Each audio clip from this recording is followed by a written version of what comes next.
organization. It's a movement. We're talking about unity. We're talking about unity.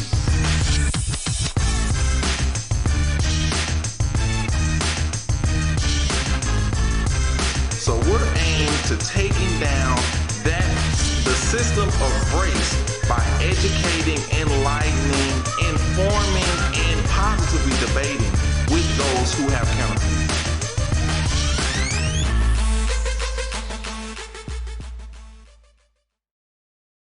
Richard, your friendly host. Welcome to the show.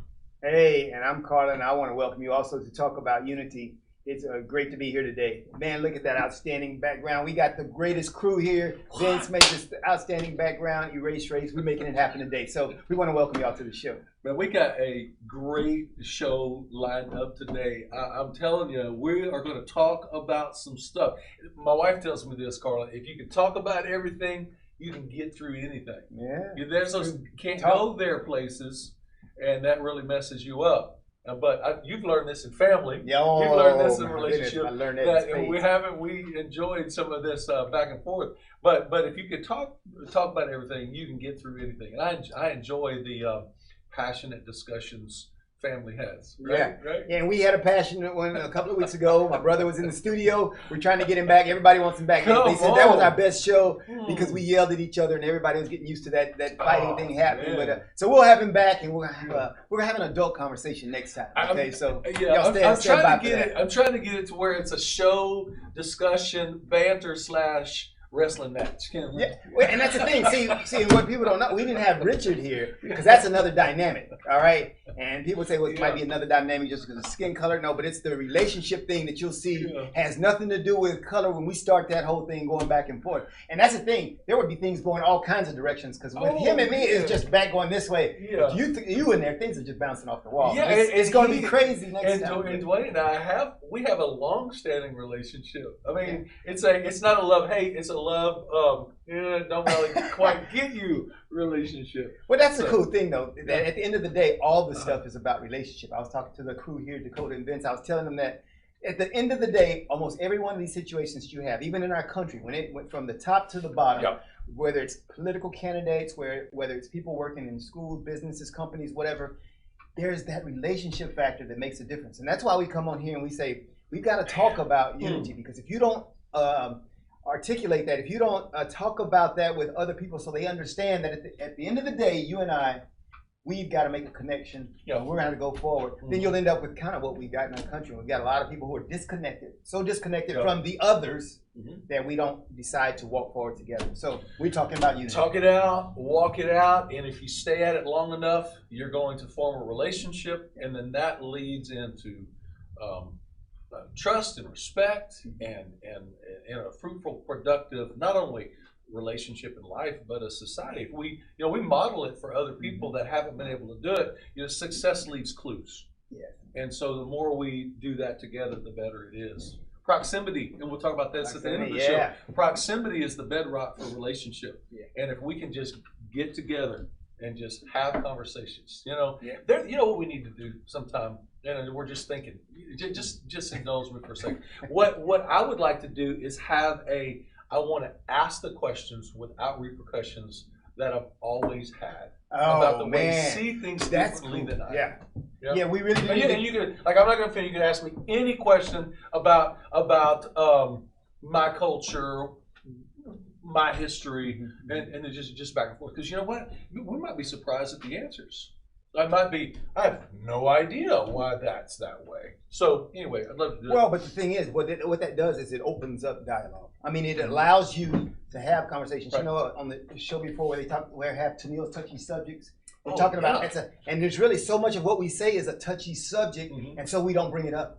There are things that you would never bring up in a community of us because we're different than you, and so you wouldn't bring it up. Right. But we need to be able to talk about that, and that's why on Talk About Unity we try to say, hey, we got to get to the point where we can actually dialogue. So in our show today, the basics of our show today is called race, what it is and why it is, because I don't think a lot of people really understand how we got here, and they don't understand why we got here, and so we're going to talk about that, explore that, so that we can all come with a better foundation, so that we can have these discussions. All right, but before we get to that and get to our really show content, we want to talk about some of the current issues that are happening out there. Richard, we you know, all the stuff that's happening in our country. What's going on? There's some stuff that is just popping this morning, and of course, you know, and my wife throws me things. How did you hear about this today? And then what's the saying?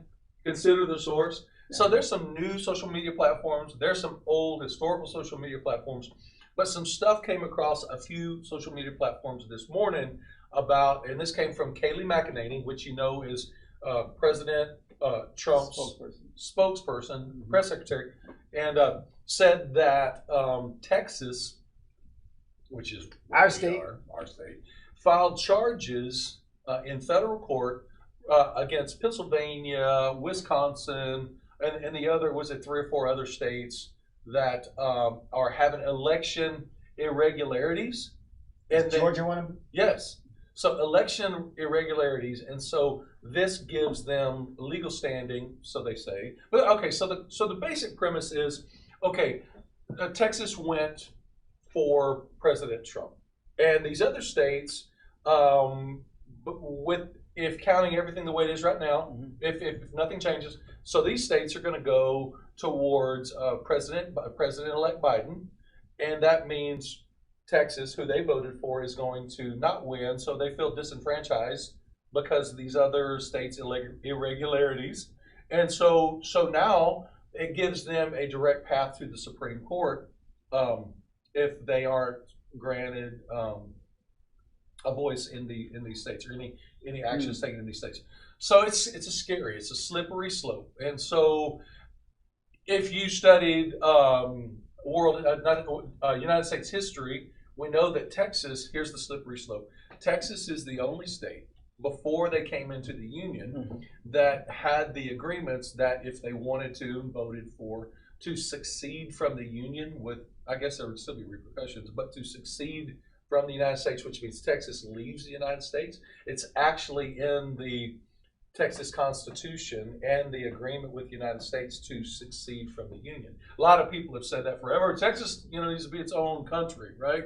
But this could really muddy the waters for quite some time. I think it's a scary time. And now I'm going to invoke my my wife's legal knowledge as an attorney. Sure. So the question is it'll be on standing. That's the term that's used to determine whether or not Texas is legitimate and they have a voice in this actual in the complaint that they're filing.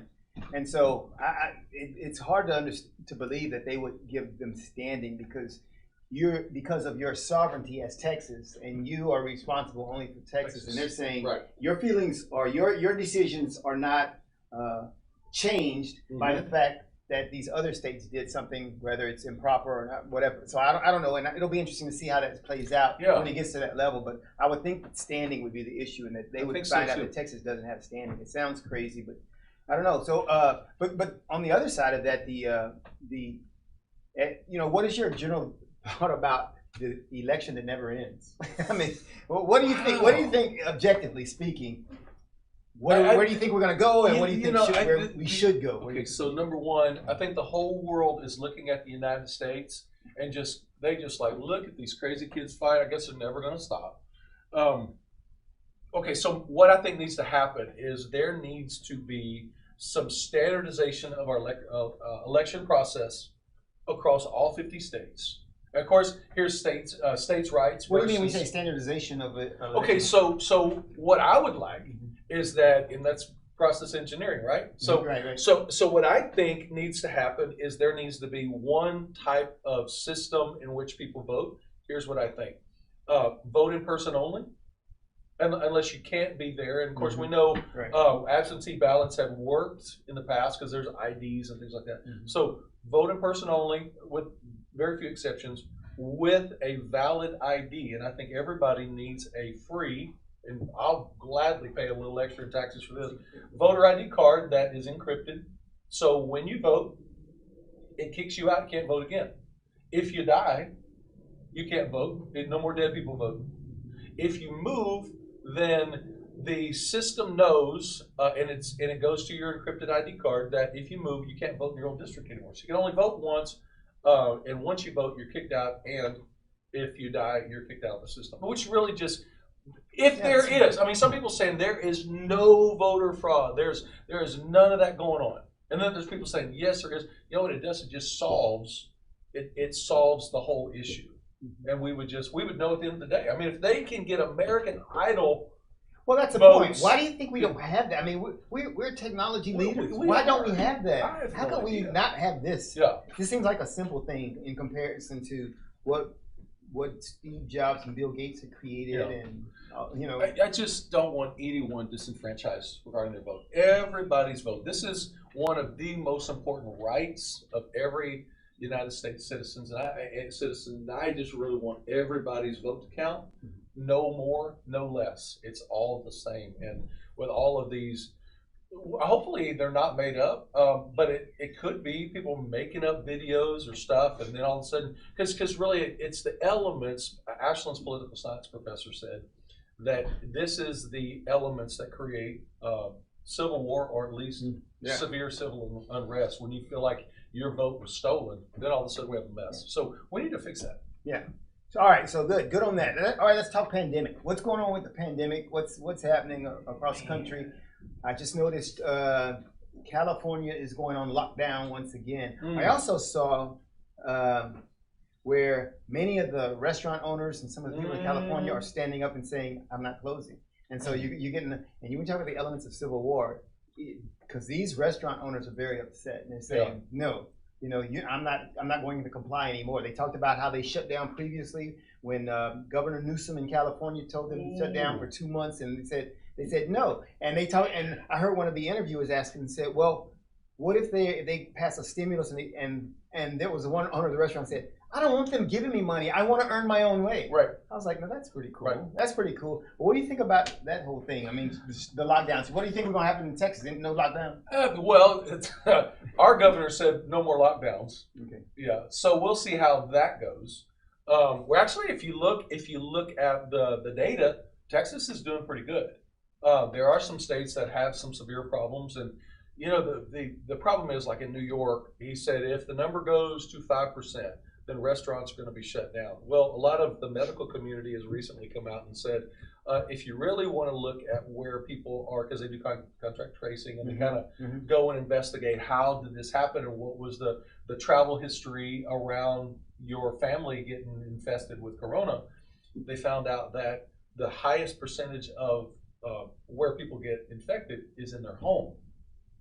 So how do you control that? I mean, everybody gets, you know, an ankle bracelet and has to stay in the, I don't know, that's silly, right? Yeah. But restaurants is really a small limit. You compare restaurants, which was between 3 and 5%, compared to malls, which is 9%.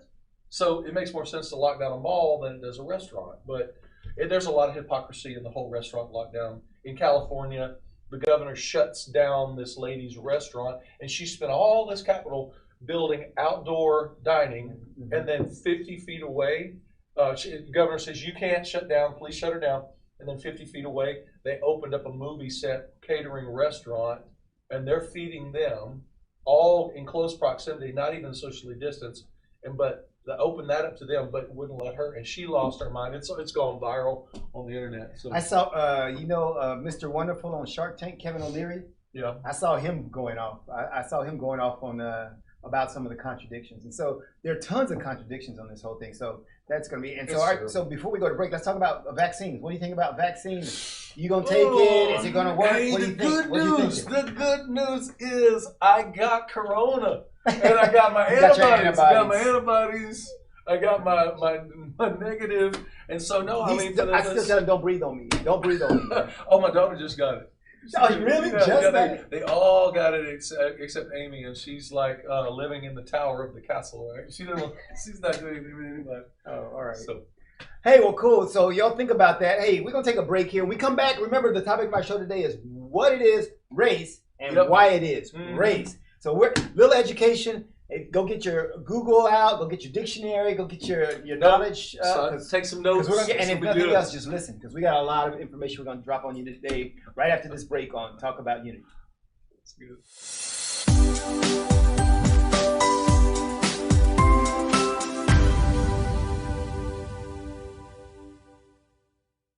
Five, four, three, two, one, zero, ignition, liftoff. Don't push me because I'm close to the edge. I'm trying not to lose my head. Hey, this is the Talk About Unity show where I bring the talk. And I bring the unity. And together we talk about unity. Unity is what matters. Come on. And right now in our country, that's what we've got to do. So we do that here at Talk About Unity on the Edge Radio Network. Be with us every week. It's going to be awesome. It always is. And I tell you what, the more we seek first to understand, then be understood, we make progress. And we like to do that. And that's why everybody's on the brink. We love what we do at Edge Radio because everybody's on the edge. We bring them back from the edge and we bring the unity. So we're just glad the Edge Radio Network every Tuesday morning, 10 a.m. Talk About Unity because here at Edge Radio Network, truth still matters.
Hey, we want to welcome you back to Talk About Unity, and as you see, our subject matter today is all about race, what it is and why it is. I think there's a lot of ignorance that happens out there on what race really is about, and I think we're born into this thing, but then we never ask any questions about it. So all your questions will be answered today as we define what race is and why race is. And so let's get right into it because this is going to be one of those shows where we're going to have to need time for you to digest the information. So let's get in and begin to talk about it. All right, this thing called race. Yeah, okay, so race is a classification of people that is not based on any real or accurate biological or scientific truth, but instead on physical characteristics, specifically skin color. All right, so let's talk about that. All right, so the fact that when we talk about race not being biological or scientific means there's nothing that differentiates me from Richard other than the fact that what you see externally, our physical characteristic skin color, you would say we're different. Now, in our history, many people have said that, well, no, there's a thing, black people are different than white people. And there have been people, and we'll cover this in some of our discussion today, we'll talk about how we got to that point, but some people actually believe that there are these scientifically physiological differences in us, and they talked about, black people are closer to the apes or things like that, and so they're saying there's something in our human makeup that differentiates us, but the science, and I tell you what, this is the most amazing thing. They had this thing called the Human Genome Project in 2003, just amazing, blew all that stuff out of the water, things that people who had been saying this stuff in the 18th and 19th century, I'm talking about the good guys who had been saying, no, there's only one race, the human race. Right. Some people who had been saying that got it verified, while at the same time you had people in the 18th and 19th century on the other side of that. So So let's continue on, and let's go with the second point. Okay, so race is a social political construction. A social political construction is something created by people.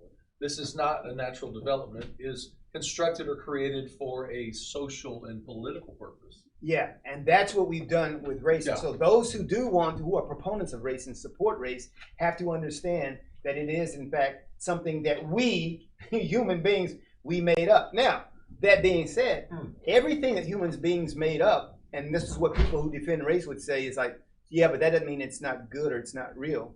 That's true. That's true. However, we got the other side of that argument, and we're going to show you some stuff and show you why it is a bad thing. So, yeah, you're right. It's a social construction. It was made up. It's kind of like stop signs. Stop signs are construction. You know, Yeah. They have a purpose, all right? And they're not the same in all countries. They have different methods of stop, yield, or whatever. So we would say that that has a very practical benefit, and it's good. We would call that a very good construction, social construct. All right. However, race is got a lot of downsides, and we'll talk about that later. So understand that it is something, in fact, that we made up. You won't find race in the Bible. You won't find that anywhere else. You won't find it in anything solid. It's something that we made up. And here's the thing you really need to know, and you'll see this when we cover the history, is that it is really very recent in history. When you talk about in terms of history being, the world being thousands of years old, we're talking about in the last 200, 300 years did this race concept come up. Okay, so let's go on. So the concept of race was created as a classification of human beings with the purpose of giving power to white people and to legitimize the dominance of white people over non-white people. Now, when we talk about race this way, you're actually, when you use those terms, of course, white people, non-white people, black people, then you've got to understand, first of all, that you've already subscribed to the concept. And so when we got to understand that the fact that we use race and in this sense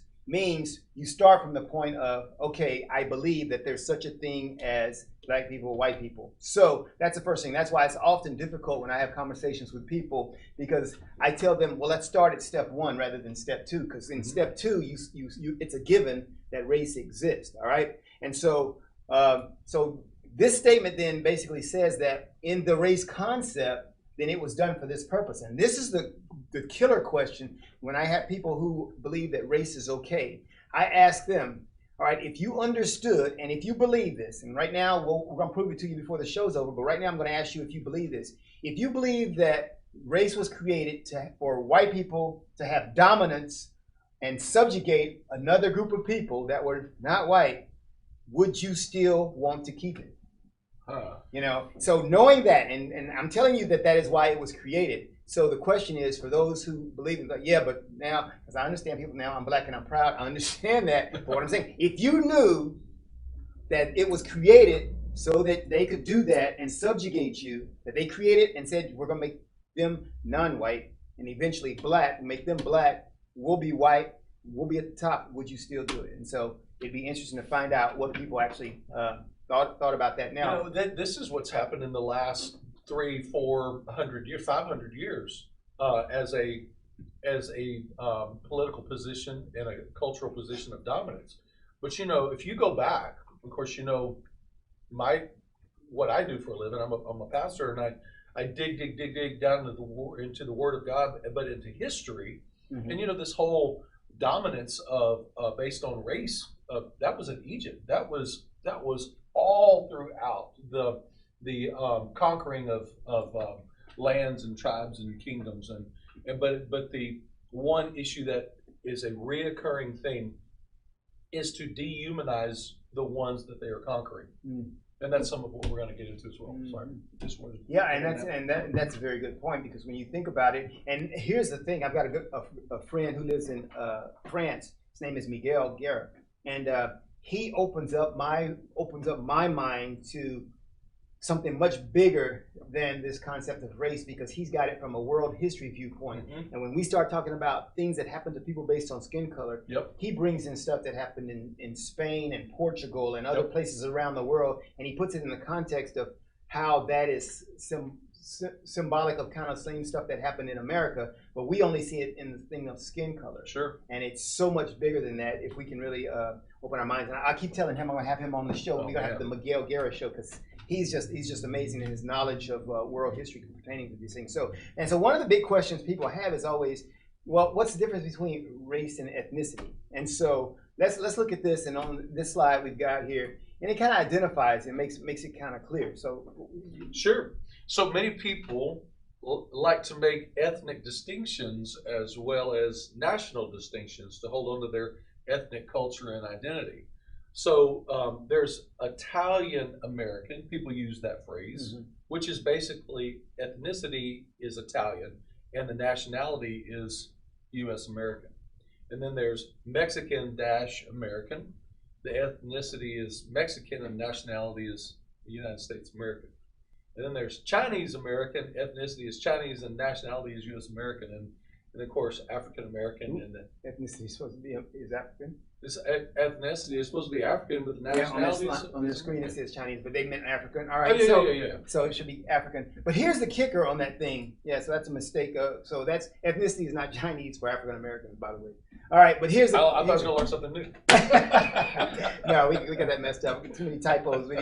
My editing crew, I have to get on it. All right, but here's the thing with this whole thing about ethnicity, race and ethnicity, and people try to use them interchangeably, but you really can't.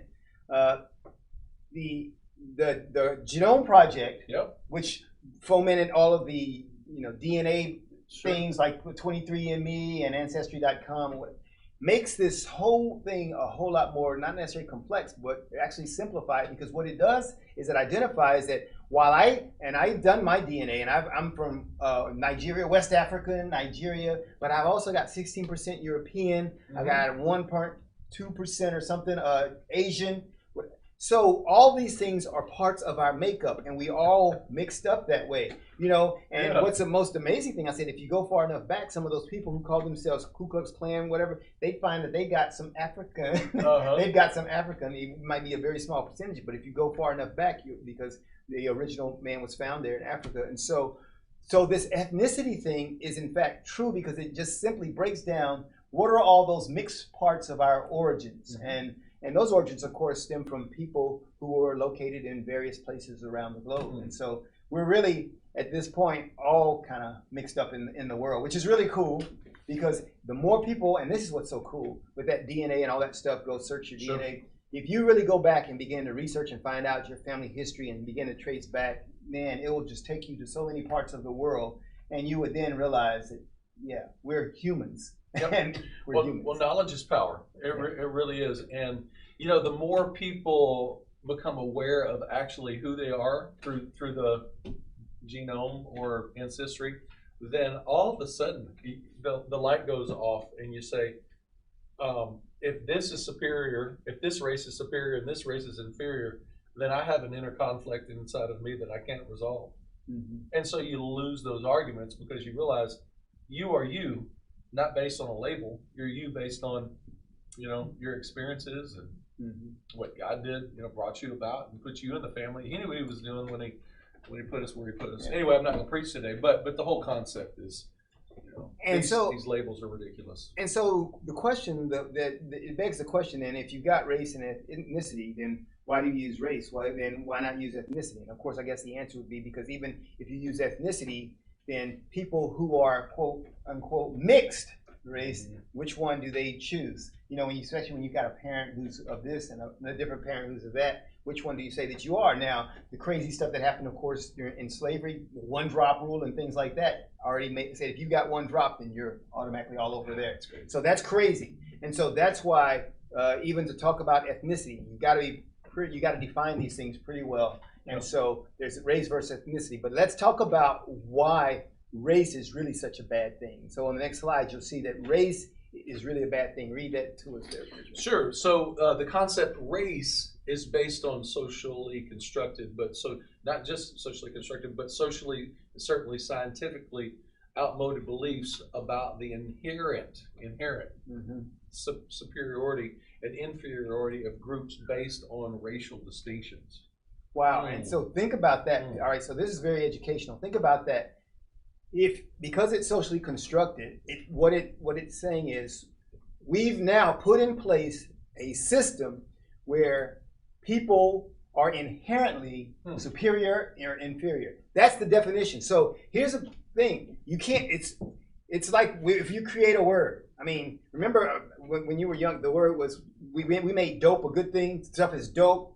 All right. So when dope became dope and became a good thing, if you walked around and just said it's a bad thing, then you were kind of out of whack with the rest of society, because everybody understood what this meaning of this word is. It's the same thing when you took the concept of race. When it was created, it carried within it this idea that is forever linked into it, that people are inherently superior and inferior. So you could say, well, no, but I don't think there's anything wrong with it. We just got to teach people to get along with it.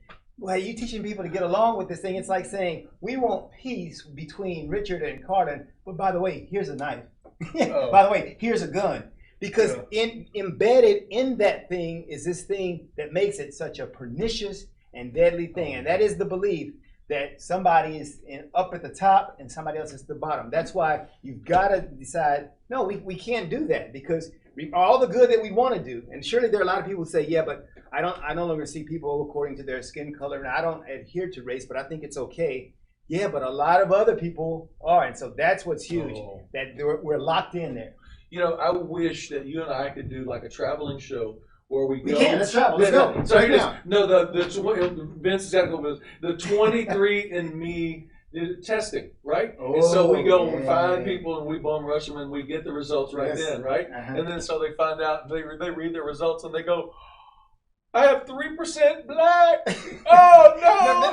Not 3% black, 3% West African. Okay, whatever. 3%, not black. Black is race. Okay, black is race. Okay, so or I'm Ethiopian. Oh no! Yeah, right. And then some people on the other side are like, oh, I'm 2% Scottish. What am I gonna do? Right? And then they have to reconcile the fact that they are what they don't even know they are, and they've based. Now all of a sudden you're going to change. Oh, I'm supposed to act inferior now. Oh, I'm supposed to act superior now because I have this inside me. Is that the most ridiculous thing you ever hear in your life? Well, yeah, and I think the cool thing about that is, and the traveling show, which is a good idea, which we need to get on the road and we can do that. The cool thing about that is it actually does give people an opportunity and to experience, I think, to change their minds about how they view themselves. I mean, because it's really, at the end of the day, that's what we got to do. People grow up. I mean, I did. I grew up in Prairie View, Texas. Prairie View A&M University, HBCU. Man, I went to all their stuff, and everything there, especially in the 70s, was black. I mean, it was all black. I mean, it was just black. We had black. As a 7-year-old, I got more black history than I ever got in school, whatever, because it was all black. Because it was all black. So I grew up that way. And so my mind, and so when I grew up that way, I mean, I was always trying to explore greater bounds than just those, though. And so while I had, you saw my brother on here. He was into the black, whatever. So what we're going to do as we go forward, what we're going to do is we're going to talk about that, and we're going to cover that a little bit more detail when we come back after the break. We're going to talk about this hierarchy thing, because we're going to explain that, and y'all going to get your minds blown today, all right, on Talk About Unity.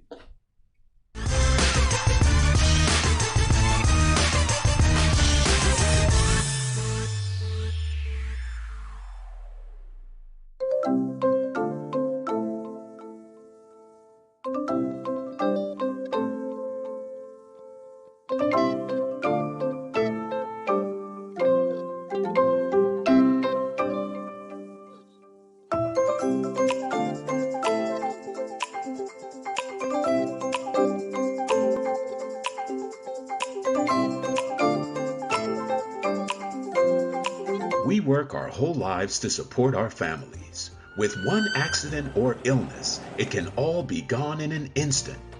Now there's a smart, affordable way to protect your family. Go to findhealthbenefits.com and discover low-cost life insurance for as little as $2 per month. Add to that a tax-deferred annuity that can help you protect your assets and grow your money for retirement.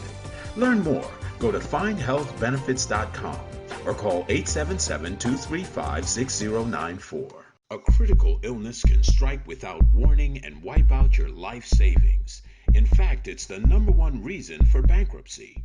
Find Health Benefits offers an affordable solution. Get up to $50,000 if you get cancer, stroke, or a heart attack. giving you the peace of mind to focus on getting better while the plan helps you to pay your bills and medical expenses. Learn more. Go to findhealthbenefits.com or call 877-235-6094.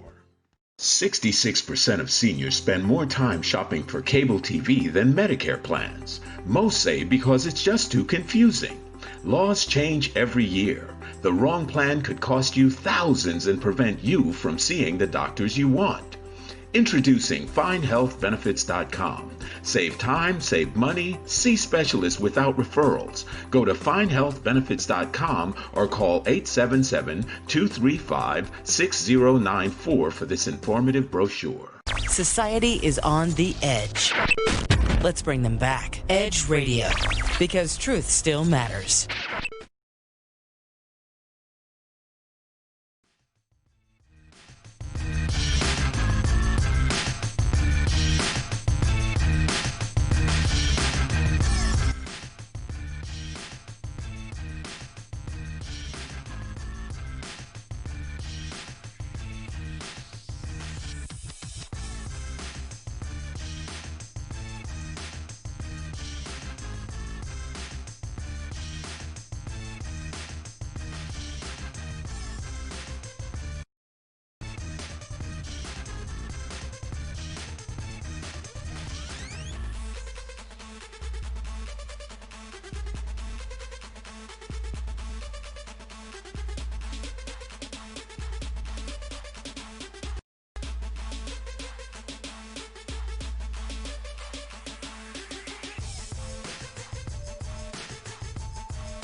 Hey, we want to welcome you back to talk about Unity Today, where we're giving you education on race, what it is, and why it is. And when we left, we were talking about this hierarchy thing that it created. And so race inherently carries this idea that there's somebody at the top, there's somebody at the bottom, and depending on what color your skin is, determines where you fit into that. You know. But even then, but what's crazy about that? Even then, even if you just use that, I made a post on Facebook about how we determine where you fit on that thing based on skin color. But then you take people like India, and I'll talk about India. India's got the caste system. Yep. But some of those people are darker than me, yep. But they're not called black, they're called brown. I'm like, so color is a poor measure for a race concept. So get that out of the way. All right, so let's talk about that for a second. I want to talk about this hierarchy thing. India has this, I'm reading a book right now by Isabel Wilkerson called Caste: The Origins of Our Discontent, and it covers this thing really well, and it puts a new perspective on this thing that we call race, because she says the caste, and she takes it from India. Most people from their public education experience understand the caste of India, and in India they have a caste system, whereas at the top, if you're at the top, you're like close to the gods. You're golden. And if you're at the bottom, you're what they call an untouchable. And so in between there, and there's, we think we got a problem with this race concept. Theirs is so deep because theirs is based on their Hindu religion. And so if someone has assigned you a place and it's based on what God has created for you, you're really fixed in that place. And so, but that's what they've got. They've got a hierarchy, and you can see it there on the screen where they got the Brahmins up top, and down at the bottom you've got, but here's the thing, and this was very enlightening to understand. At the very bottom of their hierarchy, they have the untouchables, and if you look at the diagram on the screen there, they are not even part of the caste system. They're not even in their hierarchy. Oh, wow. They're detached, and that's why it talks about them being out of caste, or as we know the word, outcast. The word that's where we get outcast from, because they don't even rate to be in the system. And so that's really low. And so in America, of course, we got it a little bit different, and we started out based on their skin color. And as we said earlier in the show, we started out with whites and non-whites. And if you look at the historical record, you see that it was the whites, and certain whites were better than other whites. And without making it a long story, something happened in our history, and I would call it Bacon's Rebellion in 1676, where indentured servants linked up with slaves, and together they were going to fight the master. And master was like, uh-oh. And there was a lot learned and a lot changed after that happened in 1676. And so they began this hierarchy that said, hey, all right, well, perhaps those Czechoslovakians and those Irish, The Irish, they're not, maybe they're not Anglo-Saxons like we are. However, we can use them, and they created the stratification so that there were these super whites, and there was a little less than whites, and so that created that. And then eventually, as time passed, then some of those people they began to migrate because of the dwindling numbers of Anglo-Saxons. Then they began to migrate, and so then they began to bring in the Polish and the Irish and all those others, and they began to admit them into the whiteness. And so white became a thing, and then it was more binary white and black. And so and so we've evolved that way. And if you look at the diagram, you'll see that you got all these mixed groups there between, and you got the indigenous Americans, Native Americans, and then at the bottom of the scale today is always going to be blacks. Is always going to be blacks, and that's strange too, because if you look at, I've got a lot of Nigerian friends here, and so they have a different mindset because what they've come from, and when they come to America, they don't understand how, and they don't see themselves. Number one, they don't see themselves at the bottom of the hierarchy, so they can't envision that. And so if you look at the statistics, I guarantee you the Nigerians in America succeed far beyond I would say the African Americans. And that's because I think they come with a different mindset. The mindset, that's exactly right.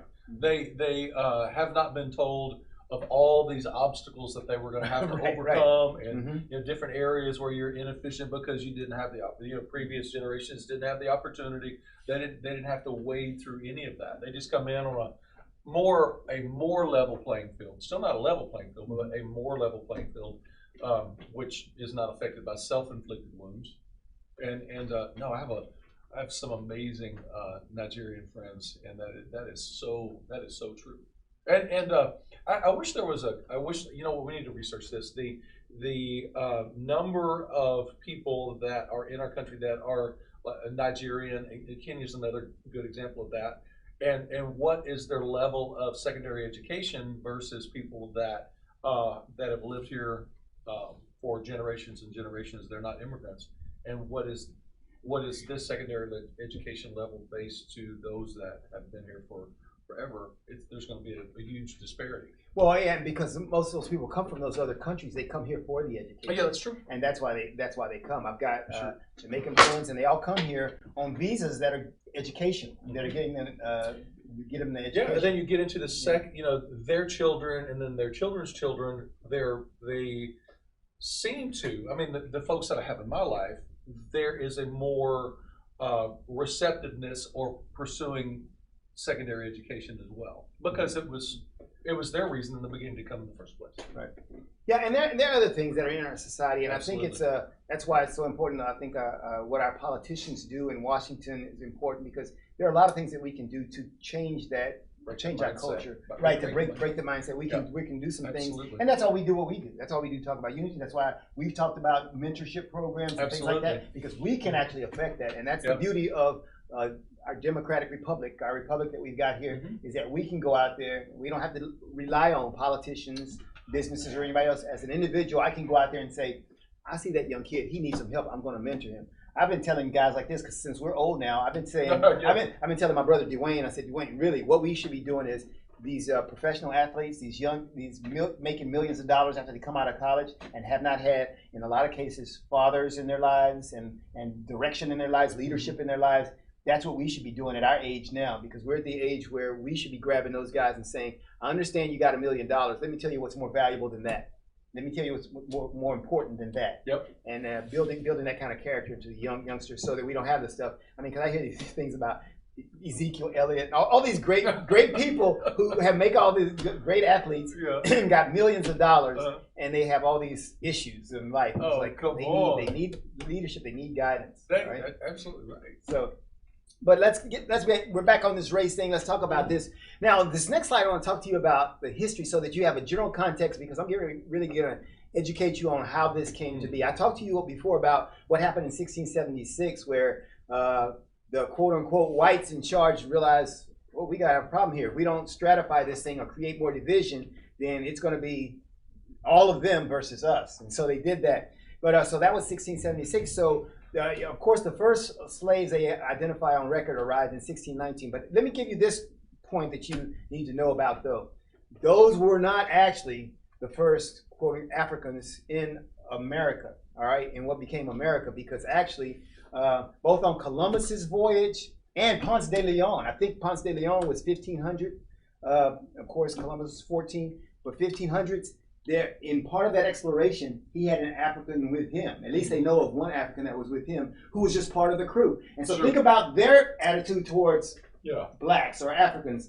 They didn't have a sense of race, you know. He was part of the crew working with them as an explorer, you know. So we created this terrible thing, of course, and it had been created somewhat in Britain as well. But we created this thing with the transatlantic slave trade and everything like that. So that started in 1619. The first one arrived here, and there were 20 Africans, and they referred to them.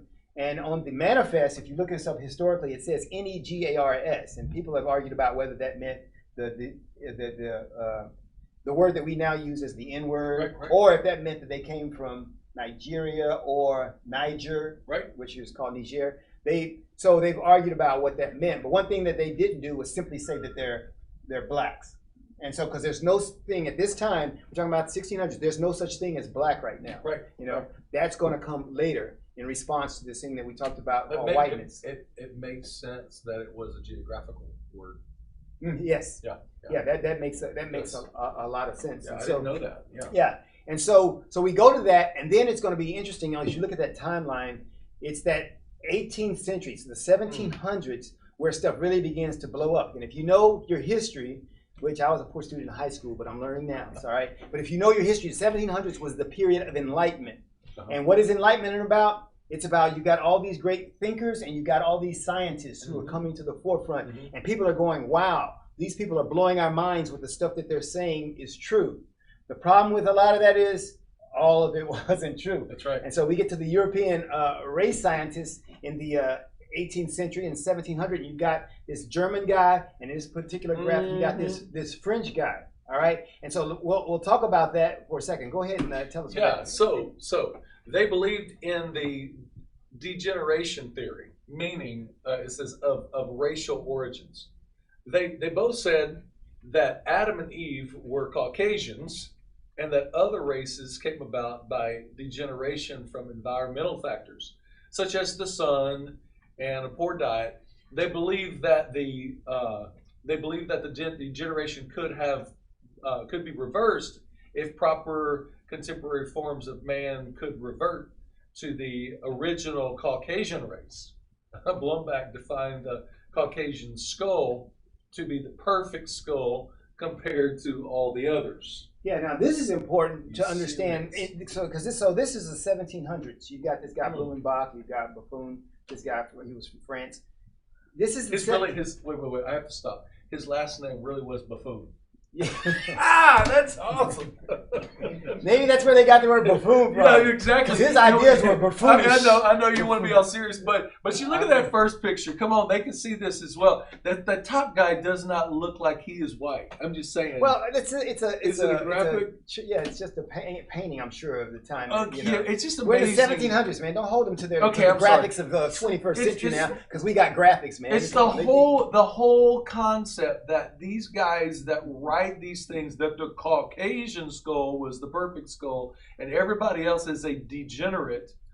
It's like the ones that are writing this, the superior ones are the ones that are writing it, and everybody else that's the farther away you get from looking like them, the more they are less than. Well, think about that. I mean, think about that. It's almost like when we think we have something and we know that nobody else knows. When we find out some new knowledge, and this is the Enlightenment, and these guys now, we're smarter than everybody else. We are the enlightened ones, and everybody else, regardless of what they think. Now, remember, we're talking the 1700s. What's happened already in Egypt? Somebody built pyramids. Somebody built pyramids. I don't care how smart you think you are. Somebody, long time ago. So there was some ingenuity. But the Enlightenment, by definition, gave these people a sense of we are now more enlightened. And so that's what's happening here at this time. And so the things that they're saying, Blumenbach came up with this idea. You know, who knows where he got the idea, but his idea was that we could measure intellectual capacity and intellectual ability based on the size of the skull. So he started collecting skulls. and he collected skulls from around the world, and he used that as the premise. Of course, nobody ever validated the premise, and so he said, and he did this thing where he would fill the skulls with buckshot or lead or whatever, and then he would measure it, and those who had the bigger heads, then that meant they were the wiser group, more knowledgeable group, and so his Germans, had the bigger heads. And when you think about, and what's interesting about this whole thing is the way that these European scientists began to go back and forth with American scientists. It's almost like they fed off of each other's ignorance, each other's ridiculous ideas. You got this ridiculous idea. Let me add something to that, and then let me give you something to go back. And they went back and forth. And that's why by the time you get to Adolf Hitler, Hitler was using stuff that he got from the Americans, because those Americans had used stuff they got from the Europeans, and those Europeans, and it just went back and forth, feeding off of each other's craziness. But if you look at races from actual races from around the world, the Chinese, who have the people from Asian descent, some of the greatest inventions, cultures, architecture come from areas where they have small heads. Yeah. Oh yeah. So does it even, oh yeah. So I mean, there's so many holes in their argument. Well, they're holes for us now. Back then, right. They're the enlightened ones. I mean, and everybody was saying, "Wow!" And so they were convincing a lot of people. It's kind of like I tell people about the internet today. I was like, there are a lot of people now who have access to information, and they look at the internet and they've got that information. But there are a lot of people who don't have access, who don't see the internet, and they're still thinking their way. You're right. And so it's all based on information. Can we talk about motive for a second? So they're creating this theory. Is it just for enlightenment, or is there a motive? Because they're operating from a position of scarcity. Like they're trying to expand and grow across the United States. And in order to do that, in order to achieve the wealth and the innovation that they're trying to, they need people to carry that out. So the whole process, to me, it looks like the dehumanization of the slave trade that's coming into America. Well, so that's this the thing. theory. Okay. This theory supports that. Yeah, this theory support, and that's what I meant about the fact that we're going to use what you created as a basis for what we want. And it was going back and forth because Germany never had slavery, and they never had slavery, the slavery that we had in America. They never had that. Right. And so Johann Blumenbach had no reason to say, I'm going to create this idea that the Caucasian skull is the one to have, is the prime one. And so that way we can then enslave people here in Germany. So he wasn't thinking about that. He did it for the benefit of saying, I'm the super scientist, here's a thought, whatever. And then let's look at the American scientists on the well, first of all, let's look at that. Then you see the hierarchy, the European scientists, and so they had their own system of hierarchy that they created. And so this is one that Blumenbach did. He had this Caucasian, Mongolian, Malayan, Ethiopian, and American, which were the indigenous American people. So this is what he did. And I'm at the top and the bottom of this list. And here's the thing: in the one that he created, really, he laid out these different groups, and he himself didn't put it in a hierarchy. He said these are the different groups. Okay. However, he also had this idea, the degeneration theory, though, that Caucasian was the prime thing. So he really probably didn't care about the others, and that's where you get the idea of whiteness and all the rest of y'all we don't really care about. So those others really didn't matter to him, and that's why you see the Ethiopian over the American, whatever, because he just had those. It doesn't matter. So they're either Caucasian or you're all the other. They're all fighting for last place. Yeah, they're all basically, yeah. All right. So, but then when you get to the, you probably can't see that. I can see it. Okay. American race scientists. Here's where they took the stuff that, and because you'll see this, and I'm gonna summarize this even before you read it. The Blumenbach was the guy who came up with the skull thing. Well, now you're talking about Samuel Morton. Samuel Morton is now in the late 1700s to 1800. You see where he lived. He was living in the 1799 to 18. So he took that idea and took it to another level. Now he's in America, and now he is using that stuff. So check that out. So Knott was influenced by the racial theories of Samuel George Morton, and one of the who was one of the inspirators of physical anthropology. Morton collected hundreds of human skulls. That's creepy. Skulls from around the world and tried to classify them. Morton has been among the first to claim that he could judge the intellectual capacity of a race by the cranial capacity measure of the volume of the interior of the skull.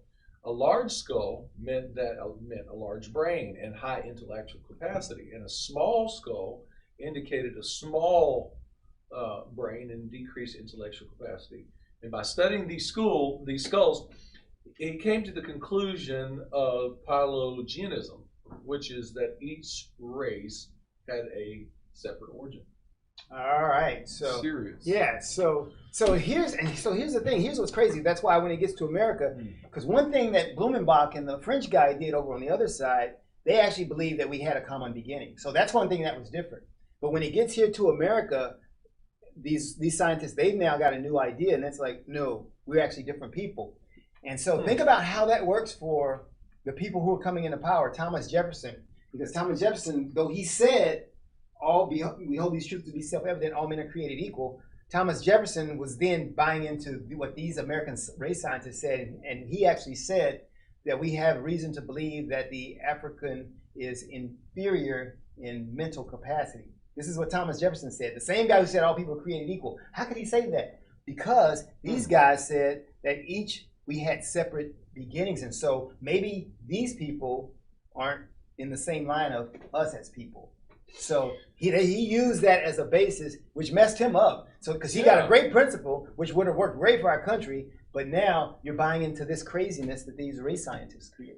The beginning of his theory is flawed, because everybody before him said that we were all created with Adam and Eve, and we all spread across the world from there. And basically, he's throwing that away. It's like all of a sudden, however, whether I don't know, is he saying there was a smart tadpole one day over here, and everybody just all of a sudden popped up on the planet, and from different aliens?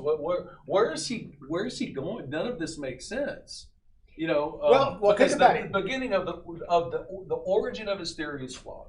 Right, and it is, and we know that now. But when you're in the social context of the time, and you got, like I said, the Enlightenment happening, and you have these people making these ideas, bringing up these ideas about the origin of the human species. You got Darwin coming in here, the evolution, and so they call this social Darwinism, saying that, well, then because we've evolved, and some of the people have not evolved as much, and then that would give us justification. I can treat you a lot worse if I think that you're not equal to me. If I think you're less than human to me, then I can treat you a lot worse. And so they were picking and choosing. It's like, as a pastor, that's what some of your parishioners do maybe. They pick and choose verses of the Bible to make certain things work for them. This is what they did. They picked and chose so they could create their own story. And so now we're able to inspect that and see if they picked and chose rightfully, and we realized that they didn't. And we realized they had motives. The thing about these guys, and they're great scientists, have been great scientists in the past. And what makes them continue to be great, stay great, and get even greater is the fact that they have an open mind and open heart about things. If you go look at the beginning writings of Darwin, they're vastly different than the latter writings that have, many say that he became a believer because there was too many things that he could not explain. So, but some of this is just mind-boggling to me that, because we've evolved intellectually, and we see that this stuff is ridiculous. Okay, and so as we wrap up, and now that you know about race, we've given you some context on how we got here. Some of the race scientists, what they believed, and why we had this different view of certain people groups. So now that you know that, there's that question that we asked at the beginning of the show. We said that if you knew that it was created for this purpose, to subjugate people, to separate people, to divide people, would you still want it? Do you still want race? And I think that's a question we all have to answer for ourselves, and that ultimately is going to be the determinant of where we go in this country, the United States of America. So until next time on Talk About Unity, think about that, because we're here trying to erase race, but at the end of the day, more than anything, we want you to join us, and let's talk about unity. It's all about coming together. Let's make it happen.